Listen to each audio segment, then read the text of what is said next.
What's up, y'all? It's Dr. Paul with Liberty Hill Comics. Welcome to episode 56 of the Comic Book Conservators. I gotta tell you, I'm super excited about today's show. Looking forward to hanging out with all of you and my co-hosts. And you may have noticed I have a returning special guest. Ooh. Although he just dropped off. Well, hopefully he'll rejoin us in a moment. I have returning special guest Peter the Professor Alachi. And Phil's running a few minutes late, so I guess it's just me. How will we fill airtime? We'll fill airtime by saying hi to everybody. Oh, the professor's back. I'm back. Sorry. Professor, I was just about to announce you. Technical issues. I was saying that I'm thrilled to have returning contestant back in the house, Peter the Professor Alachi, and you're presenting our B segment, and I'm super excited about it. And it's going to be a lot of fun. Phil's running just a few minutes late, and Larry was unable to join us from Germany. So we're the team for the moment, and Phil will be joining in just a few minutes. So why don't we say hi to everybody? Why don't you let them know where they can find you, Professor? And then we'll kind of go through our normal routine of shout outs, and we'll do our A segment. Hi, everyone. You can find me at Professor Peter Experiments in Conservation. You can find me on Facebook, on Instagram, and that's pretty much it, right? I'm pretty much available. I answer questions pretty quickly right now, and I am cooperating with Don Carter on a project right now. So we're back and forth emailing each other all the time. Yeah, I caught a little bit of that. I love how much momentum this community has now. It seems like we have a critical mass and things are just happening. And there's so much of a difference between what you're doing right now, a la Don's Farnworth and determinate papermaking, color match fibers, versus, and I don't want to say versus in the sense of there's a conflict because we love Jerry the Jitterbug, but versus his approach. Yeah. And there's so much in between those two approaches on that spectrum. And there's so many people working now. It really is very satisfying to see. And speaking of folks in our hobby, thank you, Collecting Chaos, for the $10 super chat. Really appreciate it. Next episode's on you. And thank you. I think we should use that as a segue into, well, firstly, I want to say, may the 4th be with you always.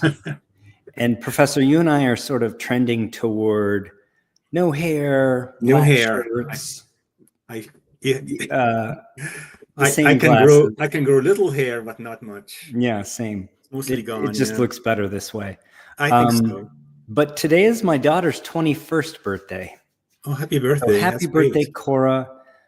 Cora's my first daughter. So she's the one who made me a father. And I think that's always special. And so I hope she's having a wonderful day. I hope she's not going to imbibe too much on the 21st birthday. Hopefully that's managed. Let's also say thank you to AG, who sponsors this episode. AG gave a super chat last week. And so if you're watching this live right now, ad-free, it's because of AG. So give AG a thank you and a thumbs up. And we really appreciate everyone being here. And we really appreciate the super chatters. Let's say hi to my buddy David. I am Starman. He said, I just bought that comic last year, supposedly Changeling Morph's first appearance. It's so minor, not sure how it even counts. Well, let's talk about that a little bit more in the A segment, but you're spot on. My buddy Mike Hugo Danner says, love the cover by Dan Atkins, a fan of both Spidey and the original X-Men back then. Hi, Robbie Josephs. I want to sign We're Still Alive. Hi, everyone. I wish the people I would want to sign were still. Oh, yes. Some of our greatest creators in comicdom are no longer with us. Absolutely. Collecting Cast says, howdy. Don Carter says, the aforementioned Don Carter says, good evening, all. Steve G, welcome, Steve. Robbie, you can do what Topps has been doing. Cut the autograph of something else and paste it on the comic. Pluck My Last Nervous here. Rick Nestor's here. Silver Spidey's here. Archivist Adrift, welcome, Jason. Unbothered Kitty, nice to see you, Kat, friend of the channel. Vulu is here. And what does Jason have to say? He always makes me laugh outside. We're getting a B segment before the Yellow Jacket one. We are. We'll have we're going to start with a Wasp segment, though. Salesboy Comics is here. And what do we have? Ben Stewart. Welcome, everyone. Glad to have you here. Let's jump right in. And I think Phil will be joining us momentarily, so he probably won't miss much.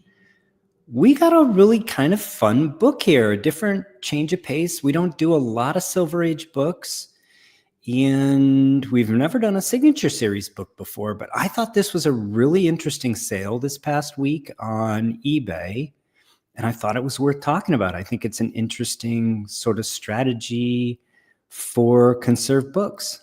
So let's talk about it. It's also the first time we get a chance to talk in depth about Roy Thomas.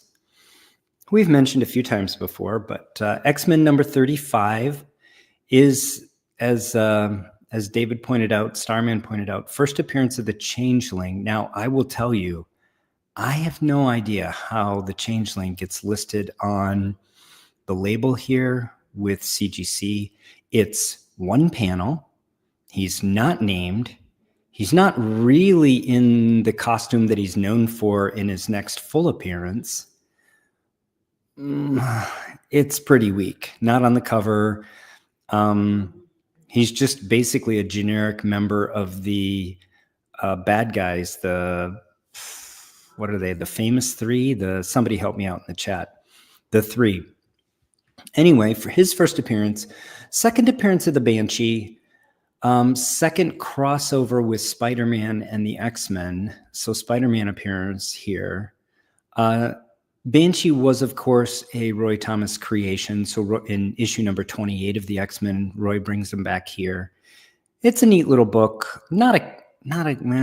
Technically a key, I suppose. Again, first appearance of the Changeling, who in an alternate reality is Morph, and then Morph, I believe, ends up in our 616. And of course, folks know him from the cartoon, and so Morph does have kind of a big following. This is kind of his original appearance, although again, he's an alternate reality version of Changeling that ends up in the 616 ultimately. So how important is that? I don't know. You be the judge.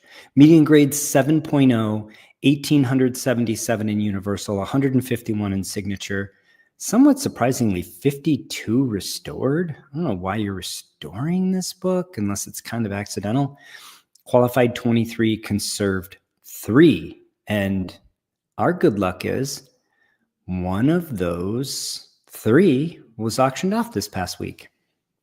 Although, to be fair, I don't know if they count a conserved signature series book in the signature series census or in the conserved. They probably counted in the signature series, but I'm not sure. At any rate, let's talk about Roy Thomas a little bit, and then we'll get back to the book. Roy Thomas was kind of famously the first big successful fanboy. He was famous for writing fanzines. He was a big fan of the All-Star Squadron. All-Star Comics and the Justice Society of America. He later created and wrote the All-Star Squadron.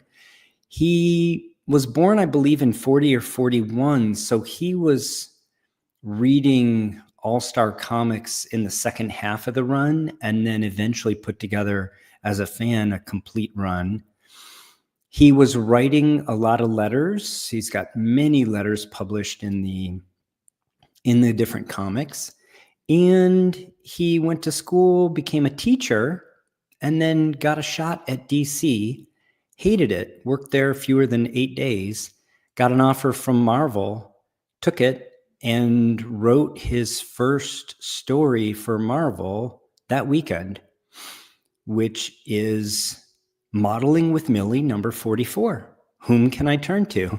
That was his first work for Marvel. That was in December of 65. And Roy Thomas, I don't know what you think, Professor. For me, he rivals Stan Lee as architect of the Marvel Universe in terms of his contribution. I think obviously Stan, with his collaboration with Jack and with his collaboration with Steve Ditko, they obviously built the foundation of the Marvel Universe. But I think in many ways, Roy Thomas put flesh on a lot of its bones and made it make a lot more sense. And just, I don't know. He also created a huge number of characters, not quite as many as Lee, but I don't know of anybody that's created more than Roy other than Stan Lee. So welcome, Phil. How are you? Hello, gentlemen. Hi, Phil. We said hi to everybody. We've already got a super chat from big supporter of the channel, Collecting Chaos. We introduced everyone. We said we were happy to have the professor here. And we're talking about this book. And I took the opportunity to talk a little bit about Roy Thomas. And now you're caught up. Why don't you say hi to everybody and let them know where they can find you? Well, hi, everybody. I'm Phil here, as always, coming to you live from the border of Brooklyn and Queens here in New York City. You can find me on Instagram at Phantom Restoration or phantomrestoration.com. As always, happy to co-host here with Dr. Paul, and excited to jump into the segments we got here today. I was just at Graphics Con. It's an original art small convention that was going on in Manhattan earlier today, and then grabbed some dinner. And awesome. Came back. So apparently, you missed the note that we were showing up clean shaven, wearing black. Oh, I do see that. Yeah. With your spectacles as well. Yeah. Oh, I see. Yeah, that's my fault. I see the note here. I was making maybe a controversial statement. I was saying Roy Thomas, for me, is in many ways just as much important to the success of the Marvel Age as Stan Lee himself, because I think he took over a lot of the titles that Stan was, frankly, kind of floundering on. He made them make sense. He made them fun. He created or co-created nearly as many characters as Stan did. And I just love his work. I'm a huge fan of his work. So didn't he write Conan initially? He's the one who brought Conan the Barbarian to comic books, right? Mm-hmm. So I have just a partial list. Funny, I don't know if you guys know this. Stan Lee is actually in the Guinness Book of World Records as the most prolific comic book creator of all time, and they have him credited as like 343 characters created or something. Co-creator credits. Credit or co-creator, correct. Yeah. I couldn't find a number for Roy, but I bet it's about half that, if I had to guess. I have a partial list later, and it's literally just plucked from his run on Silver Age X-Men and Silver Age Avengers. It doesn't have anything that he created for DC. Like, I think it's a very incomplete list, and it fills a whole slide. So we'll get into that a little bit later. But his first credit here was, again, Modeling with Millie, which I just kind of love that's his first writing credit. His first superhero writing credit is a co-credit with Stan Lee in the Iron Man lead tale from Tales of Suspense number 73. That's January of 66. And then soon after, he's given X-Men. So he actually becomes regular writer of the X-Men with issue 20, and he's effectively, if I'm not mistaken, he's the regular writer right up until its put on life support when it goes to reprints. That was May of 66. So what is that? Almost 60 years ago. Wow. Roy Thomas is still with us. That's the good news. As a matter of fact, Mike, Hugo Danner is friends with him and introduced me, and I've exchanged email with Roy. He becomes regular writer of the Avengers about half a year later with issue number 35. And to me, he's the one who builds the Avengers legacy. I don't think the Avengers would be where they are. I don't think they'd be the franchise they are. I think it would have just been canceled in obscurity were it not for Roy Thomas. I think the years from 35, and forgive me, I don't remember his last issue, but I think he took it through pretty close to issue 100, if not beyond. I think those years are the definitive years. They're the years in which the Avengers sort of became the Avengers. And not to take anything away from the first couple issues Stan and Jack did, which were just kind of their all-star squad, which I think were very good, but I didn't have the heart and soul that the Roy Thomas Avengers had, especially when John Buscema was there. So anyway, that's my little aside. I don't know. What do you guys think? Thoughts? Comments? How about the chat? I got a thought, but it's way out there. Yeah. I just find it, if you go back to the Avengers book, actually, even by contrast to that X-Men there, I mean, as someone, I just dropped off a bunch of art that I did stat recreation or replacement or overlays for, and like if you looked at that Avengers cover, it's crazy how the Avengers title is crooked. If you look, what are you asking me to go back to? See this Avengers cover here. If you look at the Avengers, it's actually kind of crooked and slanted down to the right. Because if presumably if you look at the original art too, as they were just getting it out for production, there was a sense to make it straight, but not necessarily perfect. So things were constantly kind of these were all hand done. Yeah, that was a paste up, right? Yeah. Yeah, exactly. So I just literally somebody with scissors cut that out and pasted it in there. Yeah. Yeah, it's incredible. If I remember correctly, this storyline. So Jason says, "Who is the vertically challenged X-Men on this issue on 20?" I believe isn't it the Blob who's in X-Men uniform, or is it? Mimic isn't introduced yet. It's got to be the Blob, yeah. Yeah, looks like it. Yeah, I think it's the Blob. Don't remember why. Maybe Lucifer took over the X-Men, and they thought it was Professor X telling them to rob the bank, and he had the Blob on the team, something like that. All right. So this is a partial list, like I said. This is just literally the most, some of his characters from Marvel, and then most of the ones ripped from his run on Avengers and on X-Men, but some huge characters here. One of my favorites that he introduced is the Vision, but Ms. Marvel, Luke Cage, Iron Fist, Ultron, Yellow Jacket, Defenders, Man-Thing, Red Sonja, Morbius, Ghost Rider, Squadron Supreme, Invaders, the Black Knight, Nighthawk, Havok. So this is his X-Men list. Havok, Banshee, Sunfire, Thundra, Archon, Killraven, Wendell Vaughn, Red Wolf, Red Guardian, Damon Hellstrom, Valkyrie.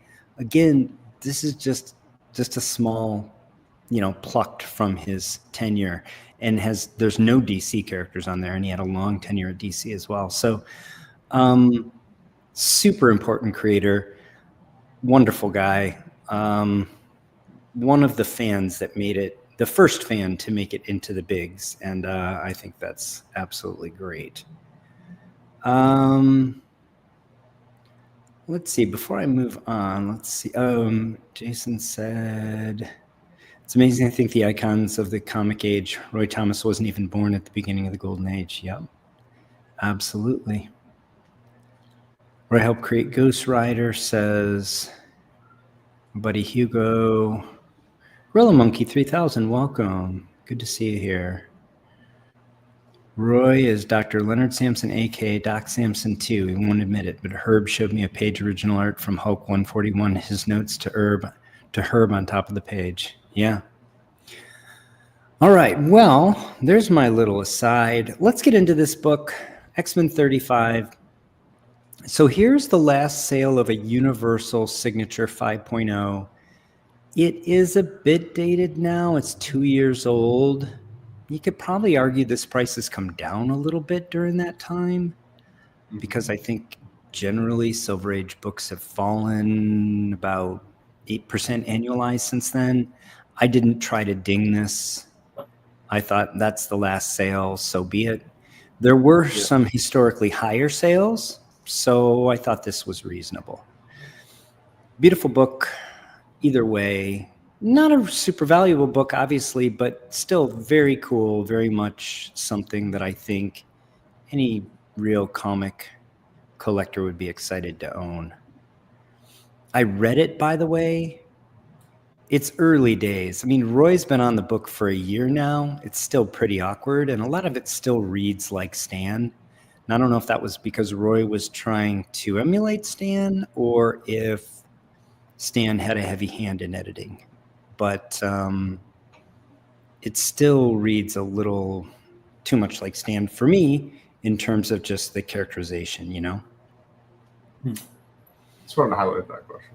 Yeah. Was he hired by Stan? Did Stan hire him at Marvel? Yeah, what happened was he came to town. He came into town because he got an offer from DC, was miserable, went cross town, or really, I don't know, they might have been in the same building at the same time. So went over to Marvel and did the Marvel tryout, which at the time was, it was a page from FF22, from FF Annual 2. And they had taken the paste up before the, or maybe they had actually, probably it wasn't before, it was after the fact, they whiteouted the text, the all the script, and they did a mimeograph of it, and then they gave it to writers and they said, fill this page in, you know, fill in the little meanwhile blocks, fill in all the dialogue. And Roy did that.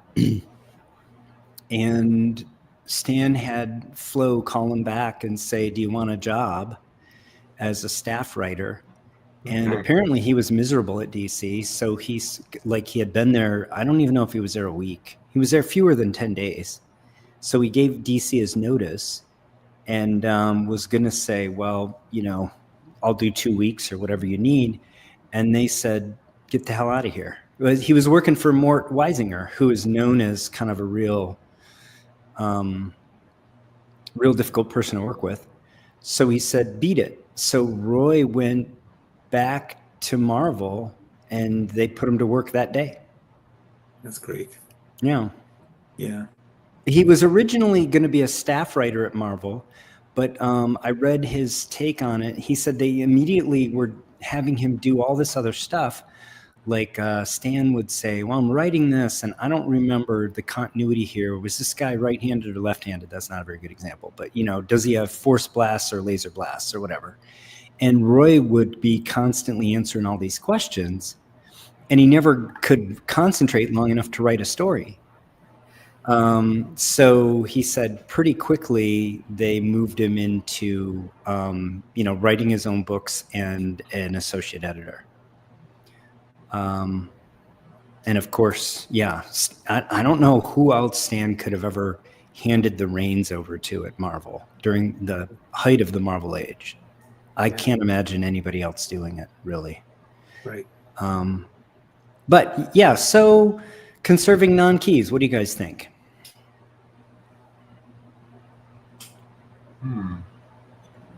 Professor, what are your thoughts? Or The professor is conserving Archie, so we know what his thoughts are. like how much do you think this went for? No, the highlighted question on the bottom. You can see Robbie Joseph's question, yeah? Do you think conserving non-keys is just as important as keys? Of course. Of course. Of course. See, I told you. Most of the There's no books I question. conserve are non-keys. Are you kidding me? I think so for a number of reasons. I think for the hobby to grow, we need a lot of practitioners, and those practitioners need a lot of practice. And it doesn't make financial sense to practice on keys. I also think all comics are important and interesting in their own right, even if they're not masterpieces. And so they should be preserved. They ought to be preserved. And if we don't do something, they're all going to be gone because they're made of an auto-destructive material. So that's my take on it. And wanna there add isn't anything, enough Phil? people to do it, right? I mean, I No. think we need As more much growth as we've conservators. experienced, there's still, we couldn't conserve 0.1% of all the comics in the world if we started now and did nothing else and all quit our day jobs, right? Yeah. So absolutely. I'll toe the unfortunate line that I have to toe on the other side of that, and that is, it's definitely still it's a cost factor for most of them now, unless you're a practitioner like Paul just said, and someone getting into this, or someone like the professor who has the time to, I mean, he's experiments in conservation, that's what he's doing. So, but it is tough from simply from my perspective as someone that works on the books. I always have to have that conversation with people. Sure. Kind of like, this is the cost of the work. If it makes sense on your end, I'm happy to proceed. And oftentimes if the book is low value, naturally it makes sense to not proceed unless it's of great sentimental value. But I have a lot of optimism for the future, especially just in some of the techniques that the community has shared over the last couple of years, that give it 10, 15 years. I'm sure that there's some stuff around the corner that can make allowing more books to be conserved maybe even a little bit easier. And that will help bring that cost down and make it more accessible to more books. So, people that have early golden age collections that are 100 years old, then it's not going to be a stigma to have a clean book. It's going to be hey, we need to get all these clean, because every day that we don't, the pages are getting more brittle, and it's just going to become more of an issue to get it clean. So absolutely. Yeah. Great. We'll do one more comment as we go on. I agree, Jason. All golden age books are keys. Not really, but they're all worth preserving. That's for sure. Hep Rioter, welcome to the show. I'm not sure the answer to your question, but because I'm not really in contact with Roy, I would just be speculating. But happy to see you here. Thanks for the question. Sorry we can't answer it. Right. So here are the CGC Graders notes. Conserved signature series, off-white to white pages, cover cleaned. One of these. Stapled detached top of cover, crease right top of front cover, breaks color, stapled detached bottom of back cover, stapled detached top of cover, stapled detached bottom of back cover. Signed by Roy Thomas, 8/31/24. One side of one staple this cover's hanging on. Yeah, barely. It's hanging on by a thread. Doesn't look too bad though. Presents pretty well. I will say fair grade though too, since detached covers max out at 4. This has some defects. I think a 5. It might not make sense just based on eye appeal alone, but technically, I get it. Yeah, absolutely. I think the technical grade seems spot on. Also, I can see why it got hit for cover cleaned. Look at this Silver Age, right hand reading edge. We can see not quite an 1/8, but probably 3 millimeters there, right? Yep. Shrinkage. That's shrinkage, baby. So why do you think they didn't fix the staples? That's weird, huh? Oh, I think that this was. I think this was they intended thought they to- were going to try to get Universal here. Universal.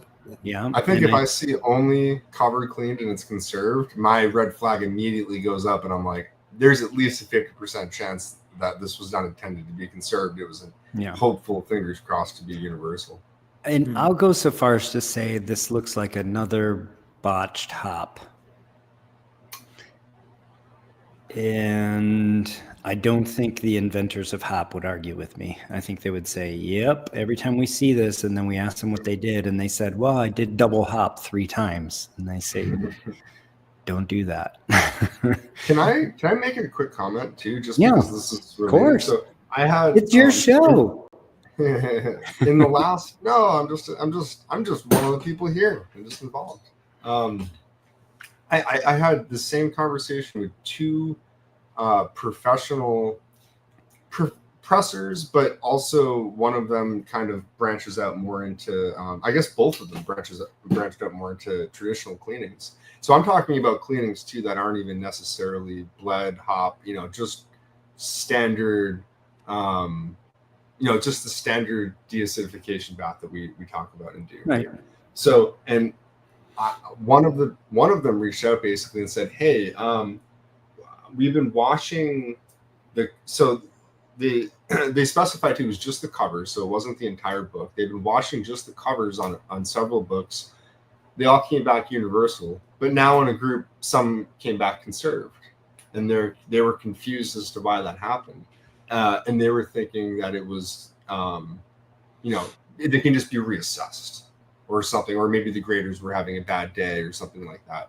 And I confidently can say that it's inherent in the book. I was trying to tell them that the ones that got back universal was because as the graders graded the book in front of them, there were no tells that it was clean, but the ones that did come back conserved did have tells. There's oftentimes very little within our control, and this is a complicated, nuanced part of our hobby that is confusing us, and it's especially not problematic, but it comes with complications in the profession where basically the issue was, hey, these were supposed to be universal, so I'm not sure how I'm supposed to remedy these. And that my initial thing was, this is why I personally always put the stipulation out for those types of deacidification baths.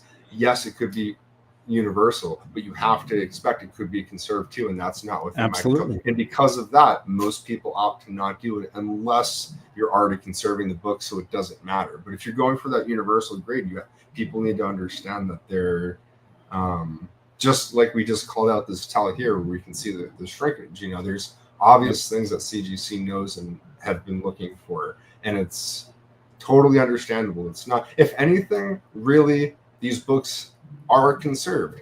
They should be conserved, labeled. So, just wanted to put that out there. Absolutely. It's a conserved book.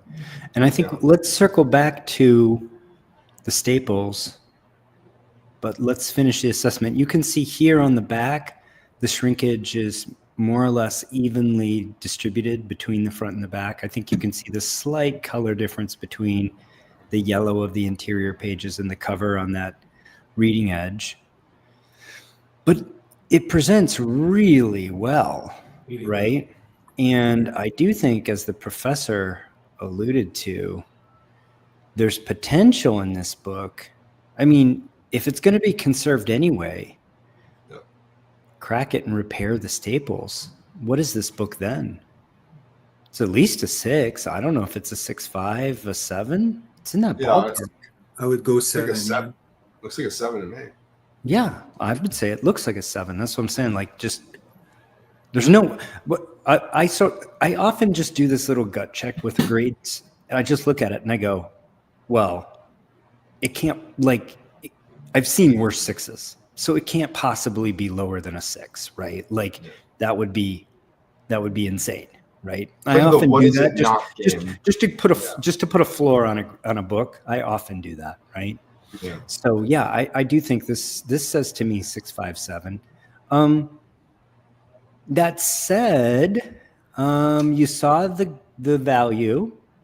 Everyone saw the value of the 5.0 Roy Thomas Signature Series Universal, $400. This book here sold this past week, and I want you to guess what it sold for.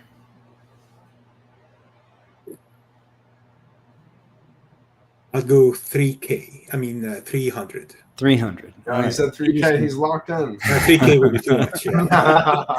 We all gonna love go- Roy Thomas. $29.95. No, Okay. no, this is an Um, interesting, not a kind of unconventional one compared to a lot of the ones that we normally go over. It's Yeah. signed. It's a little bit later. Yeah. Hugo Danner made a comment that he has published letters in several letters pages, and if anybody wants his signature on those, he will happily sign them on their behalf. Sure. Sales Boys in at 315. Collecting Chaos is at 290. Pluck My Last Nerves at 250. We're filling out the ranges here. Doc, can you remind me the $400 one? What was that? Well, it was 5.0. Signature Universal or series. that was also Yeah, Signature Universal. Series. Universal. Yeah. Oh, Universal. It was Universal Signature Series. So we're doing 2 signature books, both signed by Roy Thomas. Gotcha. Both X-Men 35 in 5.0. Jason's in it he's doing the split thing like a lot of businesses are doing right now in their quarterly reports. They're saying we'll make 29 cents a share in profits unless there's a recession, then we'll make nothing. So he's at 3001 or 301. I'll go 340. 340. I think there's probably a lot of compression here, and just for the signature itself, you probably got at least an extra $100. The book's 200 and change probably at the conserve. So By the way, welcome to the show, Jim. Regular. All right. Looks like guesses have slowed down. Why don't we do a reveal? 315. I think that's the exact number. Yeah, Sales Boy hit it on the nose. kind of suspicious, sales boy. No, Pretty good. suspicious. Pretty Yeah, good. nice guess. 79% of Universal. So we like to I'd see. say that's a very positive sale. I think it presents beautifully. That helped it. I also think, it would be slightly different because it wouldn't. Nobody can crack these and work on them and still keep the signature series. You'd then have to have it JSA authenticated, or are there some folks who can do it? Phil's raising his hand. Phil can do it. It's almost like we planned that, Phil. You got to be approved. I mean, I just happen to be someone that got approval for Matt Nelson, so yeah. But I Very think nice. I any official CGC contractor, of which I'm not, but I guess those contractors are those with a relationship where they know, certain. There's certain basically bigger a folks who they vetted, work on. yeah. A Is vetted- CGC authenticating signatures now? Well, Yeah. yes. JSA kind of. through They CGC. purchased JSA, and the JSA is technically a separate division, but when you submit to CGC, you can click a box and pay an extra fee, and they'll walk it down the hall, and they'll get it authenticated by JSA, and then they'll slab it. Hmm. So it is, for all intents and purposes, CGC is doing it, although they're technically not. In the same way that, they technically, CGC does not do cleaning and pressing, right? They have an affiliated sister company that does it, so it's not It's technically. down the hall from them. That's all. Yeah, exactly. So, what do y'all think of that? I think that's a decent price. I think has to do with Roy Thomas's signature. Yeah. More so than the grade, right? Sure. On a book like that, I assume it's not too tough to find that book in that grade. So This is kind of my point, and I'm thinking like, if you have a mid-grade book that you want to conserve, and the creators are still alive, and the creators are doing regular signings with CGC, one way to get universal money for your book or close to it would be to go ahead and get a signature series done. Yeah. Thoughts? You have to look at the cost of how much the signature is and the grading, and you could be Well, that anywhere. book and that grade is worth a fraction of the signature. Like most of the value is in the signature. That is my point, right? Yeah, exactly. So Yeah. So Anyway, I thought that was a really interesting kind of angle to take on a conserved book. Get it signed and then get 80% of Universal for it. Maybe Very even nice. more. I said, Silver Age, especially non-keys, have fallen 6% annualized over the last 2 years or thereabouts. That means that you basically got Universal money for a conserved book with the signature book. I didn't want to handicap it because I didn't want to extrapolate that, but I don't think that book in Universal gets $400 today. No. I think it's about $350. I think it's, or $325. So I think the seller here maximized the value of the conserved book by getting it signed, and I think that was really smart. And so I wanted to feature it and just chat about it. Something to think about, conservators. If you have a book that's a double or that you're going to work on and sell to create some equity for chasing a book that's more important to you, right? It's all part of the game. All right. Well, without further ado, Professor, I think we should jump into your segment. Definitely, yes. May I, before we start this, show you my Stan Lee signed You are. CGC Defenders #1. Oh well, I didn't know we were doing show-offs, Professor. I would have shown up with some show-offs myself. That's about the only signed copy I have. That's So beautiful. maybe I'll show it. Oh, that's a nice Very cool. Stan Lee signature too. Yeah, When did he sign that? this was signed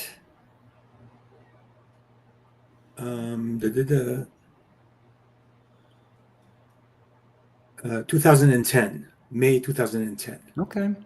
Yeah. And what role did he play in Defenders 1? Was he editor-in-chief at that time, or was he just he was just publisher? That I couldn't tell you. When did he leave? Around that time, right? So it could have been either way. Yeah. Yeah. I just wonder if he was part of the creative team specifically, or just Right. just Yeah. kind of the Godfather. Right. I have currently only one item signed by Stan Lee, but it's the limited edition Gerber photojournal guide to Marvel Comics. Oh, sweet.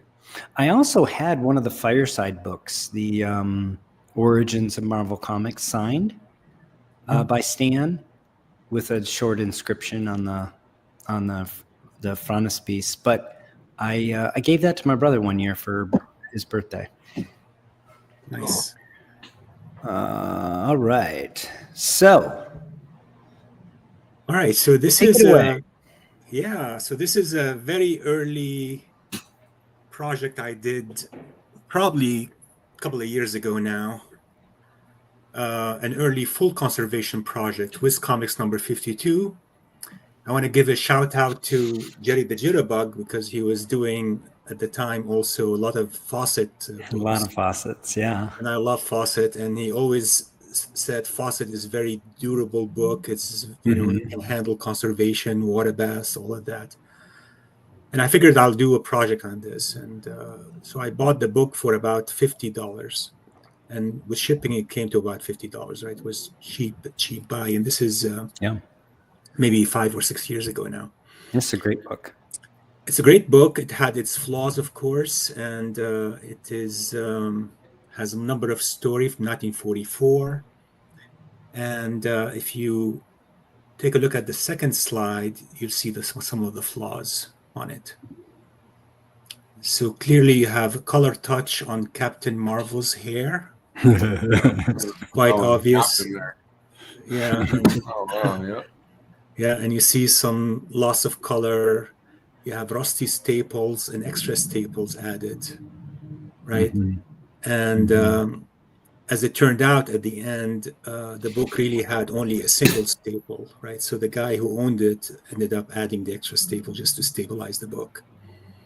And you can see, like, but it had, to be clear, it had a single staple from the manufacturer because it was a wartime book. Correct. Yeah. Yes. And you can see there is like stitching marks on the left-hand side of the I first see that, picture. which was really weird. And there was like a little thread came out when I was conserving it. I really didn't know Oh. what he did exactly in there, but he may have tried to stitch it somehow.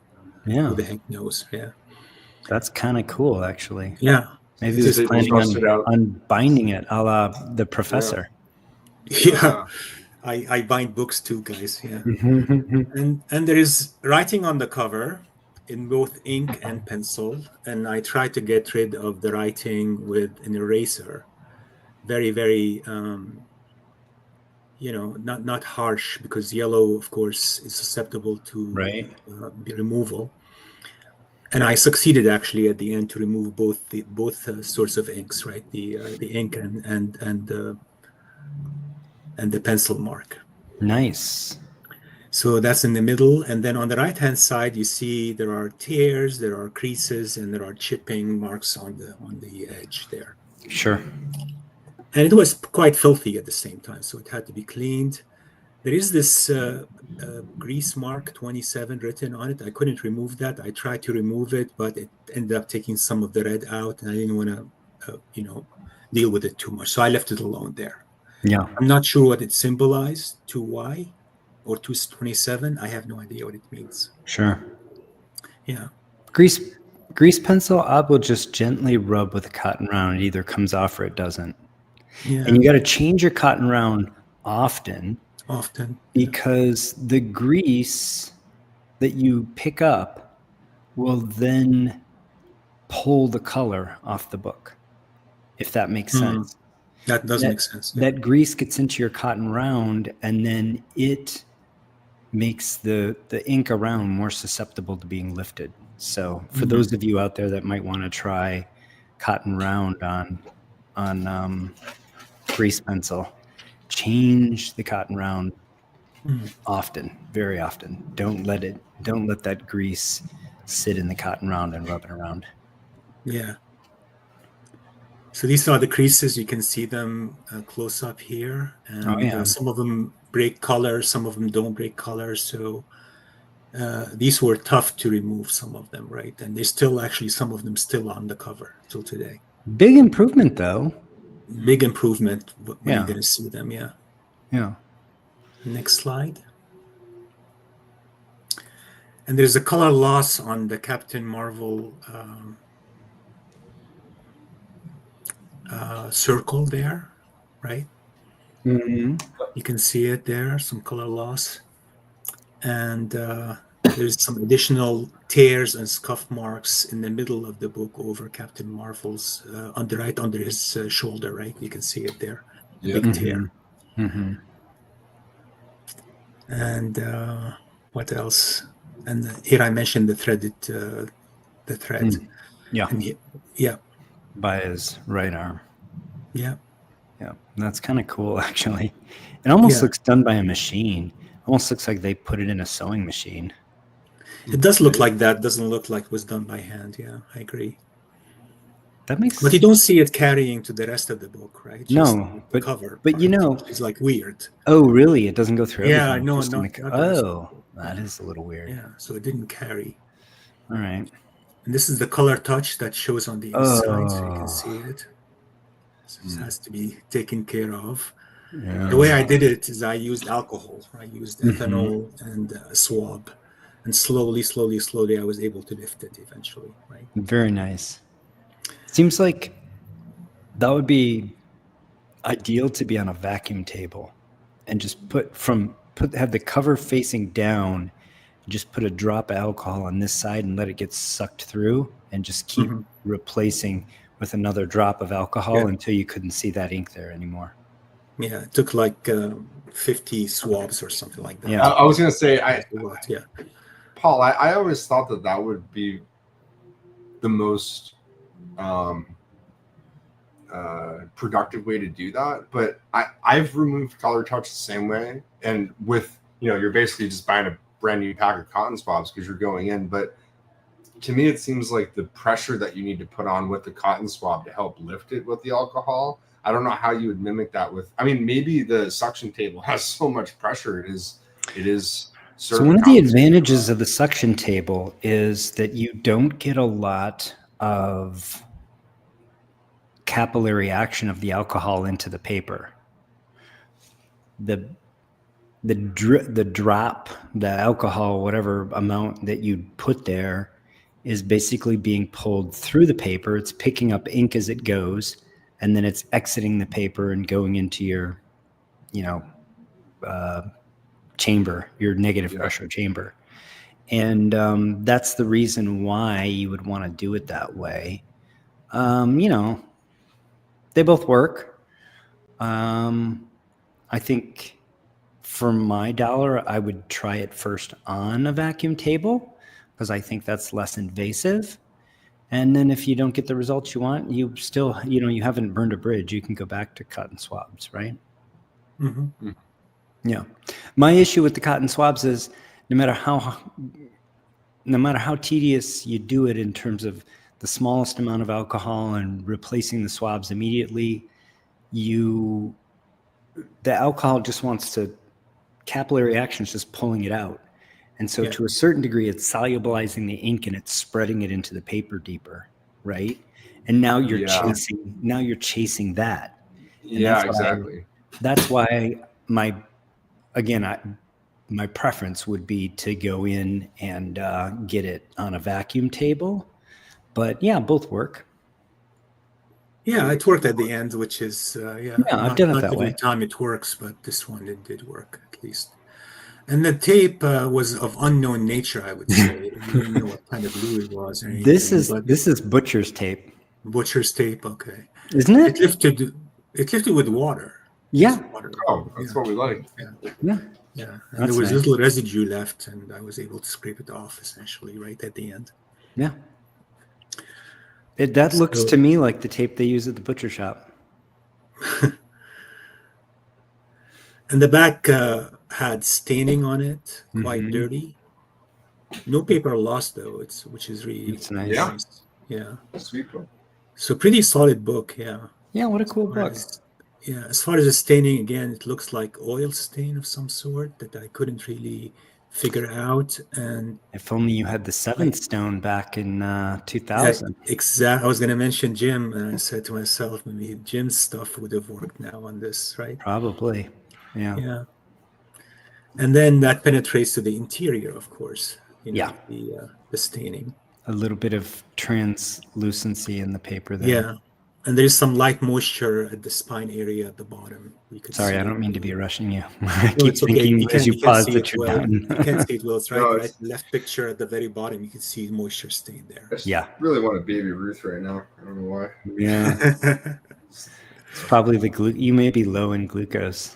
The best candy ever. This is the after, so you can see how the book looks like right now. Very Oh wow, nice. yeah, you're right. That pen came right out. Yeah. Yeah. So what that's did you say you remarkable. used on that? Just alcohol? Alcohol, yeah. Alcohol did it. And of course, we went in the bath, and the bath may have some additional cleaning effect. And I had some little bit of Triton X in there at the time. Mhm. Oh, wow, okay. And that washed off some of the stuff. You would have thought the 27 or the 2Y would have been gone too, but that didn't take care of it, right? But it looks so much cleaner. I did some leaf casting on the spine area and on the edges. Yeah, the grease reinforcement. pencil is basically like wax, and funny enough, wax is not soluble in alcohol or even acetone. Mm. So you need different solvents for that if you wanted to take a solvent approach. I usually just do mechanical on wax pencil, but then again, I often leave it too unless it's super distracting. I think I would have probably left this, but if I was going to go after it, I would do mechanical on it. Yeah. So, and on the right-hand side, you see the color touch there is gone also. Yeah, Yeah, remarkable. which is nice. Yeah. I mean, the rule of thumb is really that you can't remove color touch with alcohol. So seeing, most people would have said you just need to cut this out, just cut a chunk out, which would be a shame because the paper's intact, right? Yeah, yeah. So seeing the success here is really great. Yeah. And if you look Probably, yeah. due to the nature too, as you mentioned earlier, as Jerry mentioned, these boots are tanks. I would imagine you're not going to get a good result like that on if you got like a Spider-Man 3 with color touch all along the black and the bottom there, Doc Ock, and you're trying to remove that with alcohol. I would tread lightly, my friend, because you're True. probably going to get different results. Great point, Phil.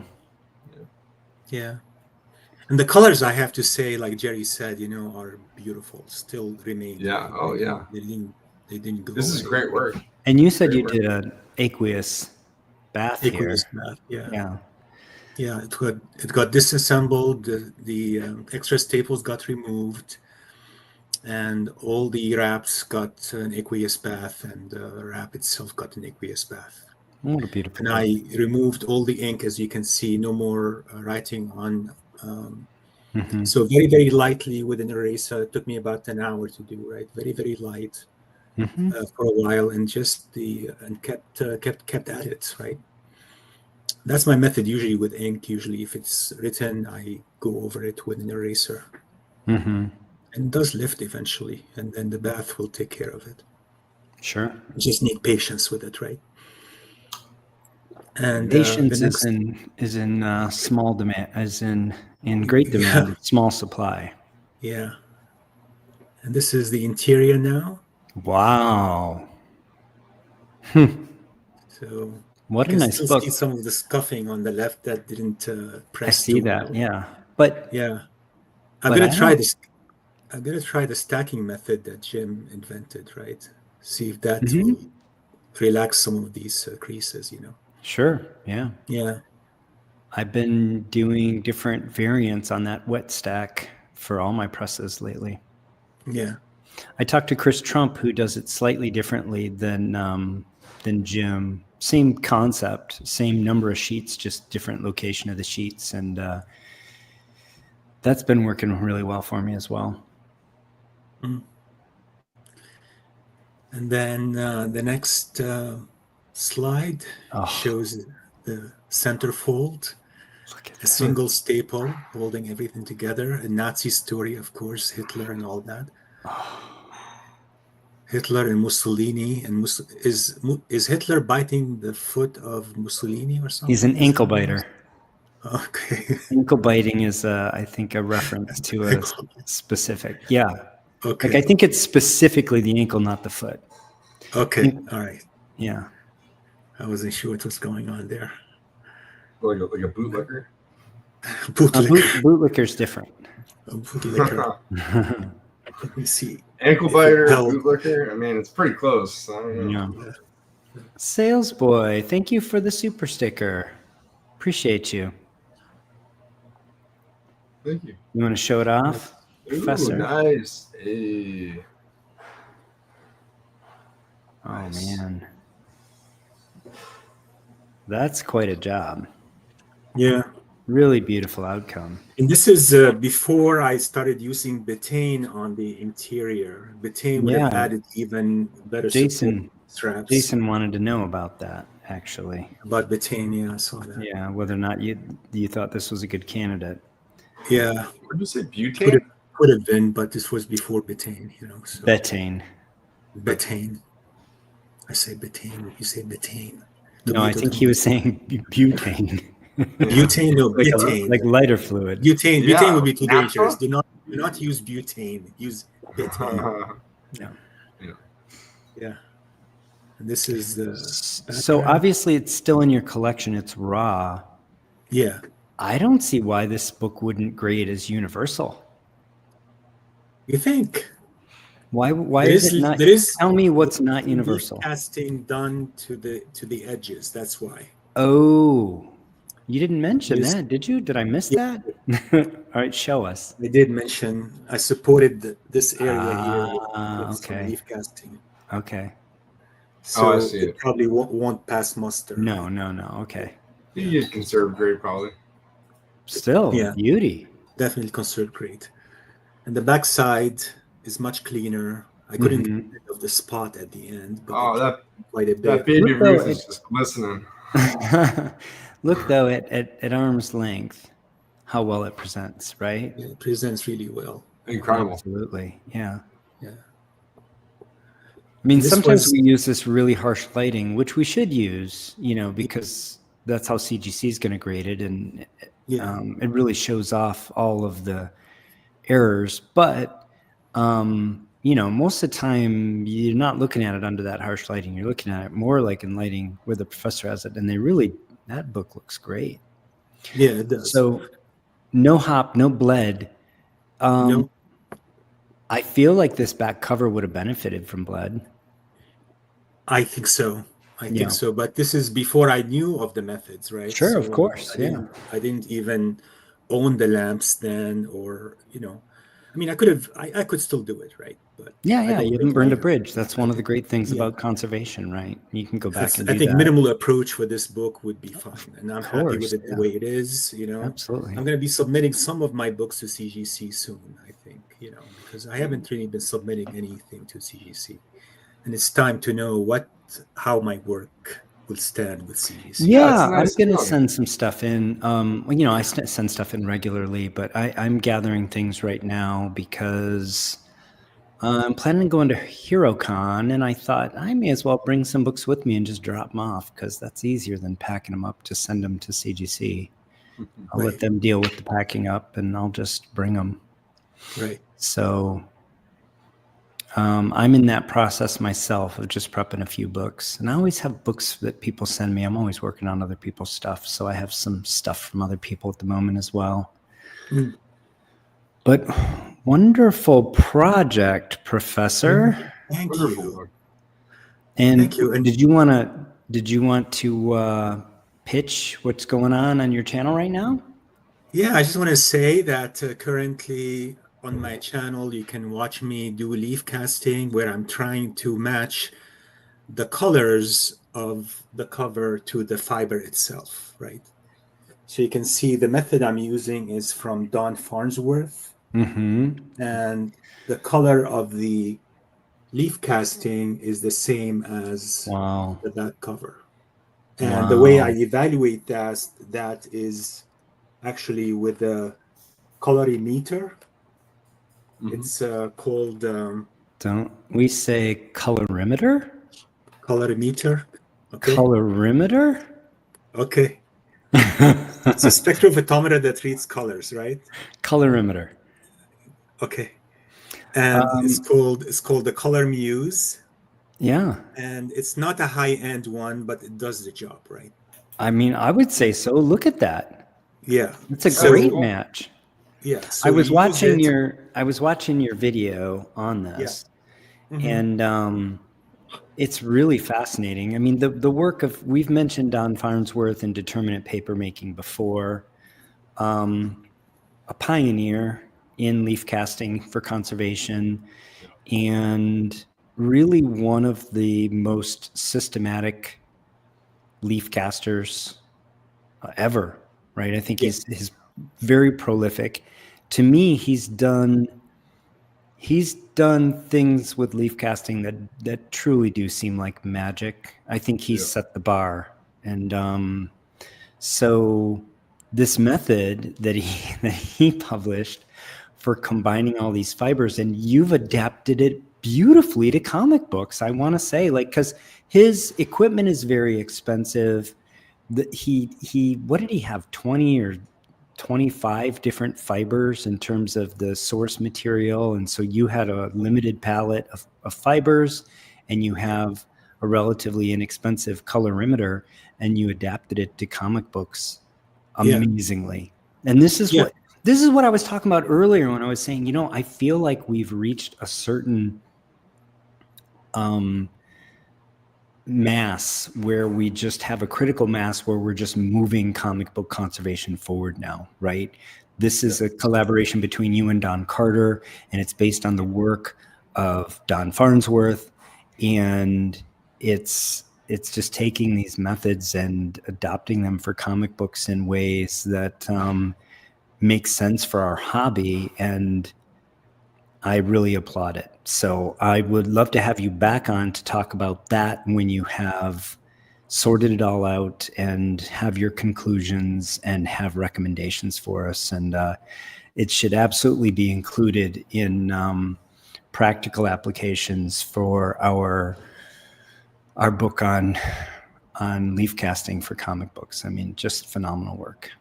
Definitely. I was going to say you can do leaf casting with just white colors, right? I mean, Yeah. like you said, CGC isn't going to grade you on that. But I think going forward, CGC should, right?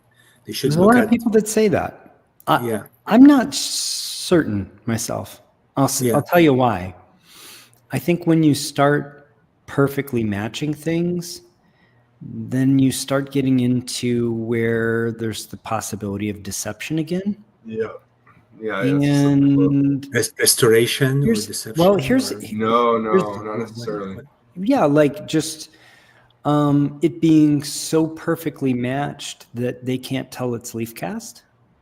Oh, I see. They don't know where the original starts and also casted color touch ends. You know? Not for nothing, but imagine like a black cover on a comic, right? Are you going to leaf cast it with black?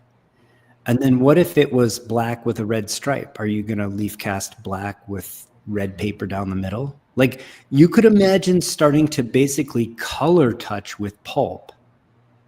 And okay. I'm not trying to create like a slippery slope argument here. I'm just saying that for me, I like the fact that the flaw is there and it's known and there's no possibility of deception. And I think that's one of the strengths of conservation. There are people, I'm going to embarrass myself a little bit here with my lack of knowledge. Hopefully somebody, either one of the two of you or somebody in the chat knows more about this than I do. But in certain cultures, you reuse things and you don't try to restore them. You leave them with their flaws. And I know, like, for example, in Japanese culture, if you break a piece of pottery, you actually will solder it. They have a whole industry of people that are able to solder pottery back together with gold. And then they polish it out. And now you have a little vein of gold running through your maybe 100 or 200 or maybe 1,000-year-old pottery for all I know. And maybe that's pottery that's been in your family for 500 years. Yeah. And somebody dropped it and broke it. And now you have a story in your family tree about your great grandfather who broke that, but it was repaired and it's still in the family, right? My take is I am sympathetic to this approach. And again, you could have super glued that piece of pottery, or you could have soldered it with something white and then repainted it. But they chose very deliberately to solder it with a material that would show up as a vein that gives it character and that is part of the provenance of that piece. And that argument appeals to me. So I am not as hung up as some people are on matching color. Now, I don't want it to be jarring and I don't want it to look unnatural. So I want to have a sympathetic color palette, but I'm not concerned with matching it perfectly. That's just my take on it. And Collecting Chaos says sympathetic restoration. Thank you. I was actually looking for the specific Japanese word for that, but you're absolutely right. Sympathetic restoration is a more generic term for what I'm describing. DS, welcome to the show. With leaf casting, can you see the casting under a black light? Well, yeah, it's paper. So depending on the color match, it's probably going to show up a little bit differently, but it's going to show up like paper. Yeah. Yes, Phil? I was going to say, I think in theory, I totally agree with you, but only because of the undeniable aspect that we're already working with a 40-point grading system on these books. Like, we're already like scrutinizing all these little tiny finger bends and spine nicks and all that. So I think just based on that principle alone, there's too many people that like it's like they can't help it if they were to see a book that was cast with just white paper, they'd be like, this just looks wrong. Like something Yeah. about this. Whereas if it was more Well, natural, and that's why I said I don't want it to be jarring. I'm not using Yeah. white paper, right? yeah, yeah. I'm- You're just saying I'm more using- to be perfect. Yeah. I'm using an off color, I understand an antique white or a bone kind of Okay. color, right? Yeah. So I completely agree with the jarring aspect, and also I get that my argument completely breaks down if you're leaf casting a big chunk of the front cover and all of the graphics are missing, right? Like obviously that has been leaf casted, right? There's no real possibility for deception there.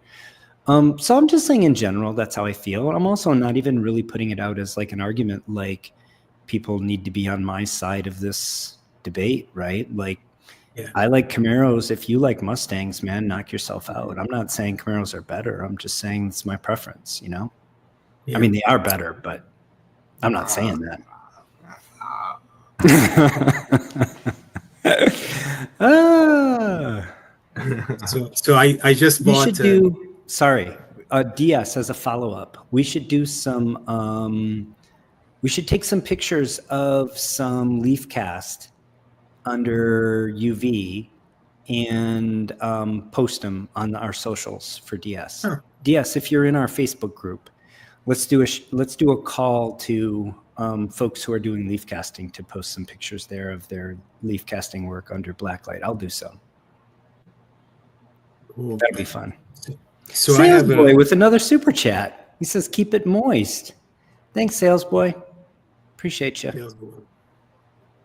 So I have another book, a Batman book that has a black cover, has a rodent chew on the top left, that big bite taken out. The entire thing is almost all black, right? There's like a chunk of the word Batman is taken out. That I will not replace with red, right? I will keep it black, right?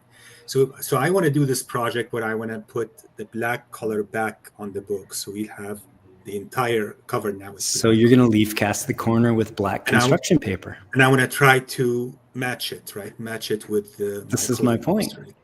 Yeah. Yeah. Well, you do double-sided casting, so it's. I want to do double-sided casting. Ah, that's the real. Yeah, that's the real. Yeah. Interesting. That's the plan. Yeah. That's That's my next project, and I probably won't get to it Love in a it. while. But this project I'm working right now came out pretty good, actually. Oh, This is the. I Nice. mean, you know, it's a rough book, but I leaf casted it, and it's done at Nice. least. Right? beautiful. It's We're gonna holding quite nicely. Yeah. don't spoil too much more. I want to have you back on to do a full show about it. Actually, Yes, I will. Yeah. we'll just leave that as a teaser, but We will, yeah, because yeah. I genuinely and the push and pull here too is that while I personally am not working really hard to get perfect matches on color, I'm thrilled. I'm really excited that you are pushing to do double-sided leaf casting on a Batman book with black construction paper on one side, because I want to see the envelope pushed, right? Yeah. So by no means am I saying, you know, this shouldn't be done. I'm just saying, here's another take on it, right? So Yeah. I think that's awesome. That'll be another great one to have you back for. Excellent. I don't know about you guys. I have too many projects and not enough time. Dream. No. You, Phil. Yeah. when I'm saying I'm drowning in comics, I'm literally literally drowning in comics. Yeah. Yeah. Man, that's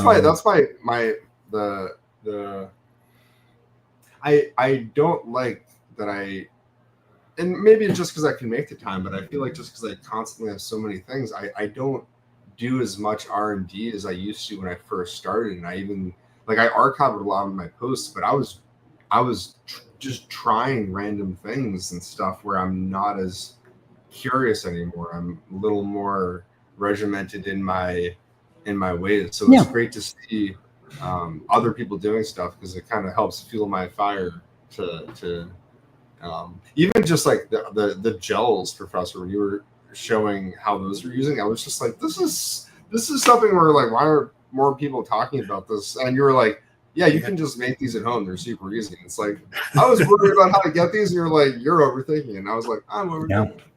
Yeah. You know, I saw a study that I thought was really fascinating, and I think speaks to this a bit, that there was a study done in an art class. It was a pottery class. And at the start of the class, the professor split the class. Half the students were told, you just have to make one pot, make the best pot you can possibly make, submit it for a grade. Your grade will be based on how beautiful the one pot you make is, how functional, whatever, the different metrics it was graded upon. The other half of the class, he said, how beautiful your pot is does not matter. You're going to be graded on your output.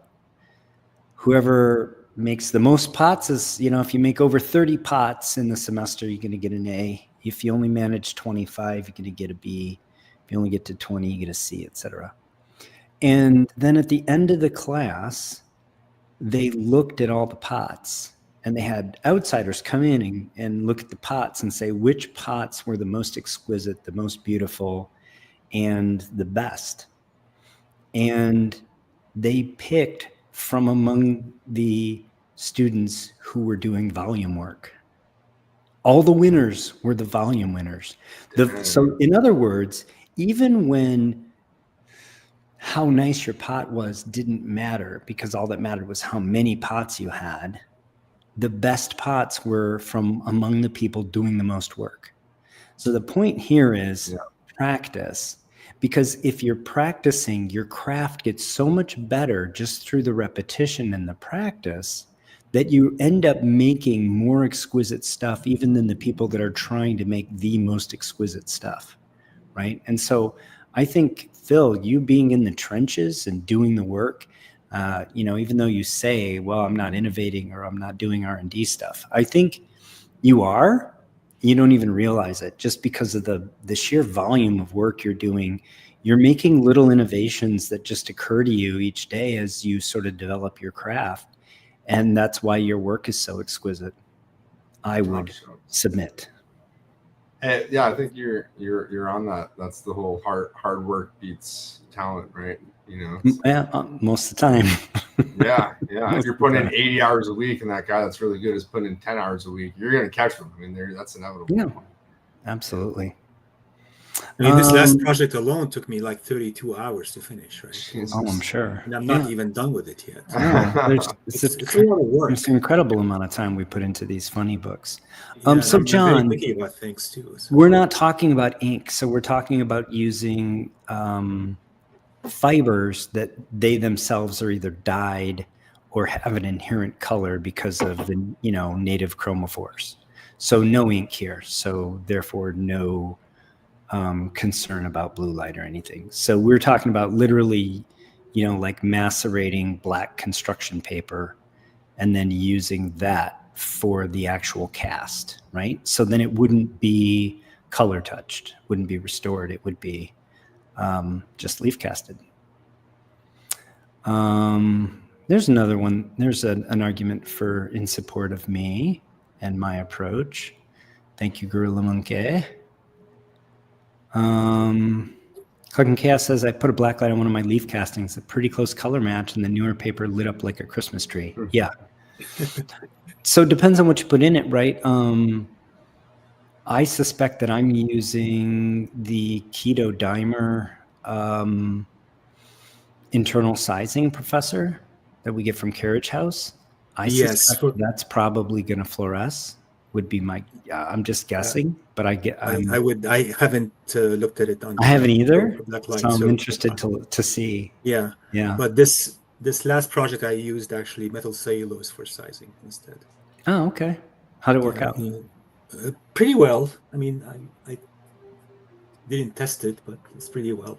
I used like 0.08% concentration of this metal cellulose. Nice. Yeah. Hopefully you got some referrals from Jason there, Phil. Appreciate that, Jason. Does great work. Let's see. John also says, I know from collecting stamps during the war, certain inks were not available. They had to make do with whatever they got or mix. The same is true with paper, showing my ignorance. Yeah. No, understood. Yeah. And it may be different with, well, I don't know that there were paper shortages, but I don't think there were big changes in, other than one staple. I don't think there were big changes in the inks used or papers used during the war effort. Paper, as it became rationed, the books got smaller and thinner, just fewer pages. Even the paper quality, though, didn't go down until sometime in the 50s, as far as what we surveyed when we did our comic book conservation book, which is right here, available on Amazon. Anyway, thank you all for joining us. Thank you again for sponsor of this show, AG. Thank you again to Collecting Chaos and Salesboy Comics twice, who are sponsors of next week's show. Thank you so much for my regular host, Phil, and for the professor who joined us at the last moment and filled in admirably for the captain and brought along our B segment, showed us a really great job. And hopefully everybody said happy birthday to the captain, who's now the big 6-0. Even though he couldn't join us, he's here in spirit. And until next time, I want to say thank you, everybody, so much. We appreciate you. Check us out in the Facebook group, Comic Book Conservation Community. If you are doing leaf casting, take some pictures of your leaf cast under regular light and under UV and post them there. Let's see how much fun we can have with that. And until next time, take care of one another. Thanks for tuning in.